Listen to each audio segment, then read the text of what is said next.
Ileana? And Dwight, things seem to have quieted down. Well, I say seem because we still really don't know for sure what is going on inside. The latest is that negotiations are still going on. 4 of the inmates are negotiating for the 1,400 that are being held here. They're negotiating with federal officials. They also have an attorney who has represented them in the past with them. As far as we know, the inmates have been told about Attorney General Edwin Meese's promise of a moratorium, but they don't truly believe it, and so they have made some demands of their own, essentially and basically, that if they give this up, that they would not be any retaliation against them, that they would not be put in solitary confinement, for example, that their personal belongings wouldn't be taken away as they have in the past. That is what is being negotiated right now.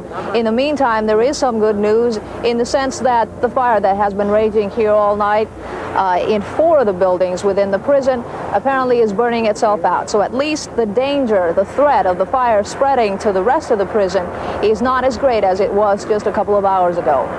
Even as night began to fall, smoke continued to rise from the state penitentiary in Atlanta, with fires set this morning fueling new fires and fears of further violence. Inside, the Cubans are holding more than 70 hostages. Already one of their own is dead, his body removed from the prison only hours ago. So far, a total of 30 people have been injured, 6 of them Cuban prisoners, who say all they want is freedom. Prison officials say they were taken by surprise. Public officials question why were they taken by surprise. We've been saying to the Bureau of Prison and to INS that anytime you lock up people for this long period of time without any idea when they want to be released, that you're sowing the seed of frustration and discontent. The families of the prisoners were not surprised, but they are now afraid the men will definitely be returned. Attorney General Edwin Meese says for now, no one is going back.